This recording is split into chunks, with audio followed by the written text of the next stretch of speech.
તો આ તરફ ગુજરાત સરકારના મહિલા અને બાળ વિકાસ વિભાગ તથા દાહોદ ICDS શાખા જિલ્લા પંચાયત દ્વારા પાપા પગલી પ્રોજેક્ટ અંતર્ગત બાળકોના સર્વાંગી વિકાસ થાય તે હેતુથી પૂર્વ પ્રાથમિક શિક્ષણ અંગે વાલીઓને આગવી જાણકારી મળે તે હેતુસર ભૂલકા મેળો 2024નું આયોજન કરવામાં આવ્યું હતું। સ્વામી વિવેકાનંદ સંકુલ ખાતે આ મેળાનું આયોજન કરવામાં આવ્યું હતું, જેમાં ભૂલકા મેળા 2024ને મંચ પર ઉપસ્થિત તમામ મહાનુભાવો દ્વારા દીપ પ્રાગટ્ય કરી ખુલ્લો મૂકવામાં આવ્યો હતો।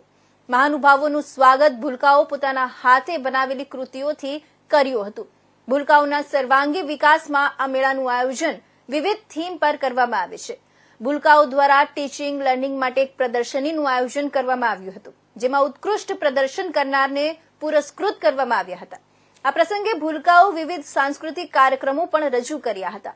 આ કાર્યક્રમમાં દાહોદ જિલ્લા પંચાયત પ્રમુખ કરણસિંહ ડામોર, દાહોદ ધારાસભ્ય કનૈયાલાલ કિશોરી, ગરબાડા ધારાસભ્ય મહેન્દ્ર ભાભોર ઉપસ્થિત રહ્યા હતા।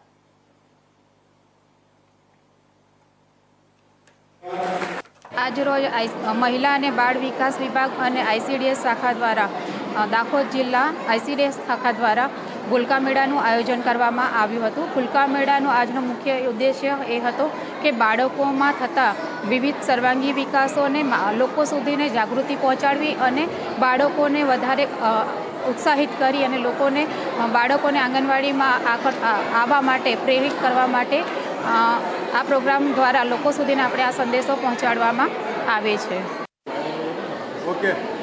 આજ રોજ દાહોદ મુકામે ગુજરાત સરકારના મહિલા અને બાળ વિકાસ તેમજ દાહોદ જિલ્લા પંચાયત ICDS વિભાગ તરફથી જે ભૂલકાઓના બાળમેળાનું આયોજન કરવામાં આવ્યું, તેમાં નાના ભૂલકાઓએ સારી એવી સમજ અને કઈ રીતે ભૂલકાઓને આગળ પ્રોત્સાહિત કરી શકાય તેના માટેના જે કાર્યક્રમ કરાયો તે કાર્યક્રમમાં ઉપસ્થિત દાહોદના ધારાસભ્ય શ્રી કનૈયાલાલ કિશોરી, ગરબાડાના ધારાસભ્ય મહેન્દ્રભાઈ ભાભોર અને સાથી મારા પૂર્વ જિલ્લા પંચાયત પ્રમુખ શ્રી શીતલબેન, પૂર્વ નગરપાલિકા પ્રમુખ રીનાબેન અને સાથી જિલ્લા પંચાયત સદસ્ય છે, તેમજ ICDS ચેરમેન શ્રી સુશીલાબેન, સૌ આ કાર્યક્રમને સફળ બનાવવા માટે સૌ ઉપસ્થિત રહી અને આ કાર્યક્રમને ખૂબ જ ઉત્સાહથી સફળ બનાવ્યો અને નાના ભૂલકાઓને પ્રોત્સાહિત કર્યા।